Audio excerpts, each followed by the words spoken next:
Romain Saïs revient encore sur le penalty manqué par Ibrahim Diaz. Entre guillemets, on tient très bien précisé que c'est la palenka. De l'autre côté, on constate que Regarig démissionne de son poste de sélectionneur au sein du football marocain. Sans toutefois oublier l'affaire des deux Algériens qui sont permis de déchirer les billets lors du match Nigeria-Algérie. Du coup, l'équipe, c'est ce qu'on va voir dans cette vidéo. N'hésitez pas à me dire ce que vous en pensez en commentaire. Et c'est parti. Salut les gars, j'espère que vous allez bien. Moi c'est MC Joli, si on passe 100% football, tout ce de l'actualité. Si vous êtes nouveau à la page, n'hésitez pas à vous abonner, de partager au maximum car c'est ça qui fait le référencement. Comme je tiens toujours à dire, c'est gratuit. Tu likes, tu partages, tu t'abonnes. Si sûr qu'il y a quelqu'un d'entourage qui peut aimer ce que je fais, donc du coup n'hésite pas à partager et abonne-toi. Et ouais, ça y est famille, les Marocains ne sont pas encore sortis de cette douleur que Ibrahim Diaz avait branché en eux les gars. Ça, quand c'est déroulé, ça fait déjà, s'il ne me fait pas erreur, 2 à 3 mois. Bref, si je n'abuse pas, 2 mois. Alors, les Marocains reviennent encore sur ça et on peut le constater les gars, c'est une douleur qui ne peut pas s'effacer si facilement. Et alors, on revient sur les paroles de Romain Saïs qui s'est permis de dire ce qu'il en pense à propos de la palenka que Ibrahim Diaz s'est permis à offrir en pleine finale les gars. Qu'est-ce qu'on nous dit ici famille? Je me suis pris la tête à deux mains, je me suis dit, mais il n'a pas osé faire ça. Romain Saïs revient sur le penalty manqué par Ibrahim Diaz en finale de la CAN Maroc 2025. Alors, il tient à dire, tu peux rater un penalty en Coupe d'Afrique en finale, à la fin, ça fait partie du foot. Mais là, quand il fait la palenka, j'ai dit, mais non, tu peux pas faire ça maintenant. C'est la dernière seconde, ça fait 50 ans que t'as pas gagné une CAN. Ça fait plus de 20 ans que t'as pas fait une finale. T'es à la maison, ça y est. Je me suis dit qu'il va mettre une pareille en plein milieu. Merci, au revoir. On soulève le trophée. On rentre chez nous et tout le monde est content. On fera la fête. Depuis ce moment-là, aujourd'hui, je me sens vide. On aurait pu être héros, mais il a voulu être super-héros. Ça me met pour lui. Alors là, les gars, je tiens encore à préciser qu'il y avait deux options à propos de cette CAN qui s'est déroulée au Maroc, les gars. Alors la première option, je vais regarder le cas des Marocains. Les gars, vous savez tous que quand vous venez pour discuter une finale, le but c'est de gagner. Même s'il y a quoi autour, le but, c'est de gagner. Alors, pour Ibrahim Diaz, ce qu'il devait faire en premier, c'est d'abord de marquer le penalty avant de savoir qu'est-ce qu'on dit derrière. Mais au moins, les gars ont déjà gagné. Donc du coup, c'est ce que les Marocains n'arrivent pas à comprendre. Pour eux, c'était d'abord les faits qu'ils veulent gagner. Parce qu'ils courent derrière la CAN depuis 50 ans. Les gars n'ont pas la CAN. Alors, depuis 20 ans, ils n'ont pas joué une finale. Ils ont la chance et le privilège de se placer devant une finale. Et Ibrahim Diaz se permet de mettre une palenka. Je me tiens encore à préciser, ça devait être encore plus mieux que Ibrahim Diaz puisse marquer, de rapporter le trophée avant de savoir qu'est-ce que les gars sont en train de raconter. Oui, c'est vrai, vous allez me dire qu'il y avait beaucoup d'injustice, mais je suis en train de regarder le cas d'être patriote, d'être là pour une mission. Même si on raconte quoi, d'abord tu as gagné avant de regarder ce qu'on dit là-bas après les gars. Alors la deuxième option, c'est le fait que les Marocains doivent accepter que Ibrahim Diaz a fait cela pour les sortir de la saleté, les gars. Nous tous, nous sommes au courant de tout ce qui s'est passé à propos de cette CAN, les gars. On a vu l'injustice, que ce soit sur le match même du Cameroun, parce que c'est là-bas que ça a commencé. Deuxièmement, sur le match de l'Algérie, les gars, ça partait de malade. Troisièmement, on arrive en finale. Et les gars, qu'est-ce que vous allez me dire? Si Ibrahim Diaz se permet de marquer cette palenka, non seulement il devait être héros d'abord pour commencer, n'oubliez pas que la CAN devait se salir. Le football africain devait se salir. Alors pour moi, il tient encore à préciser, il faut remercier Ibrahim Diaz quelque part. L'effet de rater cette palenka a fait en sorte que vous puissiez sortir de la saleté. En tant que digne fils marocain que vous êtes, je sais qu'il y a la plupart des Marocains qui acceptent que cette CAN était une indignation quelque part. Ça se montre les gars, vous êtes encore dans la colère. Vous avez pris les supporters sénégalais qui sont encore là-bas actuellement, d'ailleurs qui ne devaient pas être là. Bref, on va arriver là-bas. Je pense que j'ai eu à faire cette vidéo. La personne qu'on appelle Ibrahim Diaz a tout fait pour mettre, comment je peux dire, la vérité dans le football africain. Mais on doit se dire la vérité quelque part. Il n'a pas fait ça exprès. Non, parce qu'il ne faudrait pas que vous mélangez les choses. Il n'a pas fait cela exprès. C'est la justice de Dieu qui a rayonné à l'heure là. Alors le Maroc étant un peuple digne de ce nom de tout le Maghreb, vous avez fait l'accueil chaleureuse, des pelouses à la hauteur, des hôtels, des infrastructures, des moyens de transport. Bref, c'est une CAN historique qu'on ne peut jamais oublier. Vous avez mis au top pour l'autre là, on doit vous remercier les gars. Et alors, je pense que vous devez toujours rester dans le sens de savoir que si la CAN, le Maroc reste avec, ça devait être un problème historique pour le football africain, les gars. Mais non, il se permet de rater une palenka. Non, même je n'arrive toujours pas à comprendre ça, les gars. Direction pour le cas de Walid Regragui, les gars. On tient très bien à préciser qu'après la CAN, il y a beaucoup de choses qui se déroulent là-bas. Moi, je peux vous garantir, ça ne va pas. Je ne suis pas marocain, c'est vrai, les gars, mais ça ne va pas. Quand tu vois déjà un entraîneur qui est en train de démissionner de son propre gré, les gars, ça veut dire qu'entièrement là-bas, ça ne va pas, les gars. Qu'est-ce qu'on nous dit ici, famille? Officiel, Walid Regragui démissionne de son poste de sélectionneur du Maroc. Le Marocain, ça va après un bilan monumental au sein du pays. Demi-finale de la Coupe du Monde. Il a 19 victoires consécutives. Il est finaliste de la CAN 2025.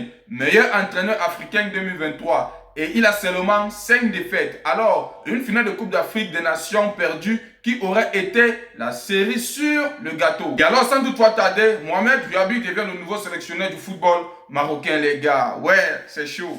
Non, c'est chaud, les gars. Ça fait grave polémique. Depuis que cette CAN s'est terminée, les gars, on a vu comment tout le monde était bouleversé. Là-bas au Maroc, on a mis beaucoup d'injures sur lui. Que non, il n'a pas fait le taf, tout ça. Mais en grosso modo, on doit se dire la vérité. Ce monsieur, c'est un grand entraîneur, les gars. Il a fait le travail qu'il fallait.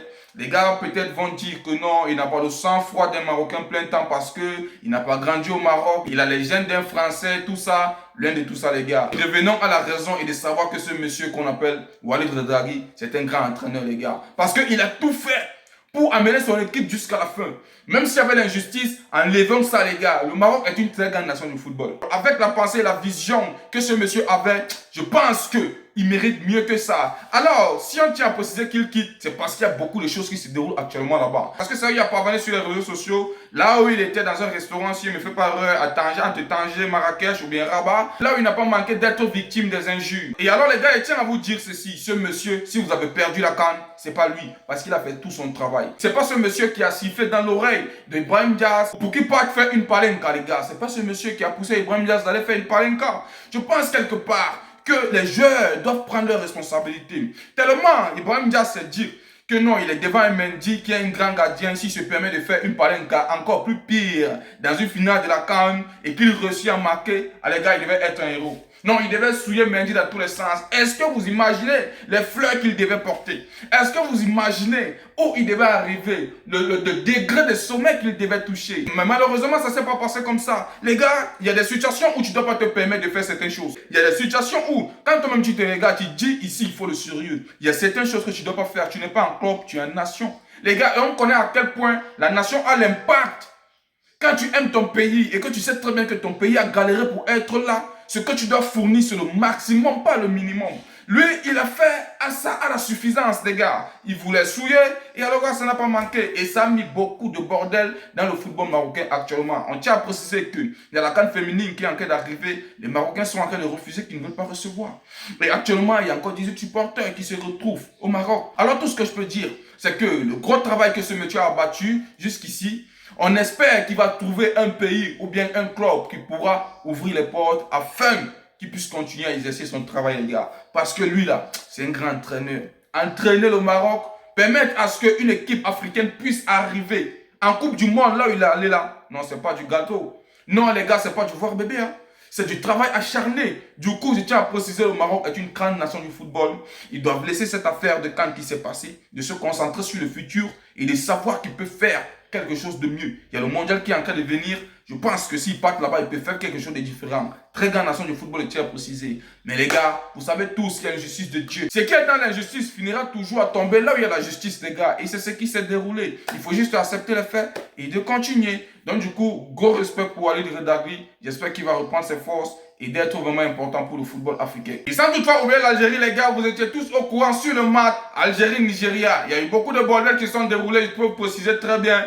Il y a l'Algérie qui a traité les Marocains de payer l'arbitre. Il y avait des injustices, qu'il y avait quoi que ce soit. Les gars, ça tirait un peu de partout. Et je vous assure, ça a apporté beaucoup de tension. Et alors, les gars, vous avez vu comment deux Algériens se sont permis de déchirer les billets. Et ça n'a pas tardé, ils ont été conduits directement en prison. Alors ici, on tient à préciser qu'il y a un communiqué qui est sorti à propos d'eux. Et qu'est-ce qu'on dit ici, famille? Incroyable!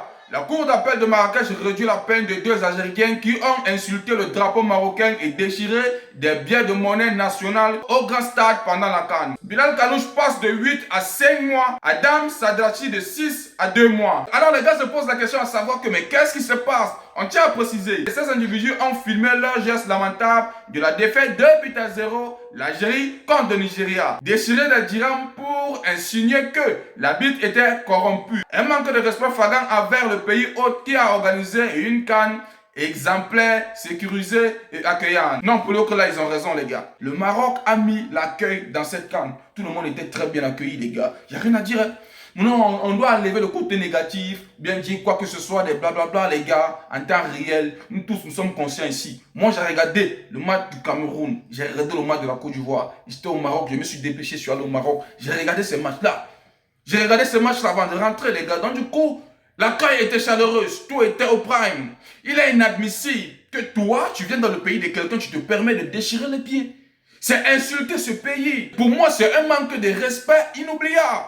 Moi, je pense que c'était de trop. Tu peux dire qu'il y a la corruption, il n'y a pas de problème. Permet de faire des vidéos comme tout le monde. Te permet de déchirer un bien d'une nation, c'est archi faux. C'est déborder le vase, les gars. Donc du coup, je pense que la peine qu'on les a donnée là, c'est peu. Parce que actuellement, est-ce que vous pouvez vous rendre compte ce que les supporters sénégalais sont en train de passer? Alors qu'il y a des gens qui se permettent de déchirer des biens d'une nation. Les Sénégalais seulement là, on les condamne de 2 ans de prison parce qu'on dit qu'ils ont bagarré. Et alors quand on part regarder la scène, on constate que c'est même pas eux qui ont commencé. 18 supporters qui sont actuellement en prison à cause de quelque chose qui ne doit pas arriver.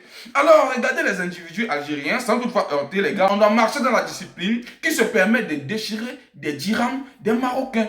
Alors, vous pensez que eux, ils ne méritent pas plus de 2 ans de prison? Alors, vous pensez que eux, ils méritent seulement 2 mois? Les gars, revenez à la raison. Il faut aussi libérer les supporters sénégalais. Si vous vous permettez de réduire la peine de 8 à 5 mois et de l'autre de 6 à 2 mois, il faut aussi voir le cas des supporters sénégalais. C'est tout ce qu'on vous demande. Ils n'ont pas tué. Non, il n'y a pas eu de mort. Oui, certes, il y a eu des blessés, mais il n'y a pas eu de mort. La CAN est passée et passons à autre chose. Si vous vous permettez de réduire les peines de ces gars-là, il faut aussi réduire les peines des Sénégalais. C'est tout ce qu'on demande, on ne veut plus rien. Non, c'est tout ce qu'on demande, on ne veut plus rien. Est-ce que je me trompe, famille? Je ne me trompe pas. Alors les gars, nous on veut effacer cette histoire. À chaque temps que ça revient encore sur la toile, on se doit de parler parce que c'est notre travail. La CAN, elle est finie, mais à un certain moment, revenez à la raison de savoir que si quelqu'un est allé en prison, il doit rentrer dans son pays pour purger sa prison. Vous vous en rendez compte? Un avocat qui quitte son pays, qui vient dans le pays de quelqu'un, qui veut travailler pour qu'on puisse libérer leurs citoyens, on permet à dire à cet avocat de s'exprimer en arabe. Sachant très bien que le pays qu'on appelle le Sénégal s'exprime en wolof et en français. Et comme ça ne s'arrête pas là, on tient encore à préciser que quand les 18 supporters sénégalais étaient en salle d'audience, les gars, ils n'ont même pas eu l'interprète en wolof ou bien en français. Les gars s'exprimaient en arabe, ils étaient là comme les clowns, ils secouaient la tête, directement ils sont allés en tôle. Donc du coup, tout ce qu'on peut dire c'est que quand vous faites des choses, il faut faire dans la normale. Vous libérez les Algériens, vous libérez aussi les Sénégalais. Vous ne pouvez pas réduire la peine des Algériens qui ont déchiré le drapeau, on peut dire comme ça. Parce que déchirer le bien d'une nation et filmer, c'est extrêmement mauvais les gars, c'est pas bien. On ne peut pas admettre ça. Alors les gars, revenez à la raison et de savoir que tout le monde doit être libéré, que ce soit les Algériens, que ce soit les Sénégalais. Et alors, on doit passer à autre chose. Nous, actuellement, il y a beaucoup de choses qui nous tracassent. C'est le mondial là, on ne sait même pas si ça va se dérouler avec l'affaire de Donald Trump, tout ça. Bref, on reste à l'écoute les gars. C'est ce que j'avais à vous dire dans cette vidéo. Qu'est-ce que vous en pensez à propos de Regari? Qu'est-ce que vous en pensez à propos de Saïs? Et qu'est-ce que vous en pensez à propos de ce qu'on veut faire aux Algériens, les gars? N'hésitez pas de mettre en commentaire, je réponds à tout le monde. Et c'était tout pour cette vidéo, les gars. J'espère que vous avez aimé. N'oubliez pas de vous abonner, de partager au maximum, car c'est ça qui fait le référencement. Comme je tiens toujours à dire, c'est gratuit. Tu likes, tu partages, tu t'abonnes. Je suis sûr qu'il y a quelqu'un dans l'entourage qui peut aimer ce que je fais. Donc, du coup, n'hésite pas de partager et abonne-toi.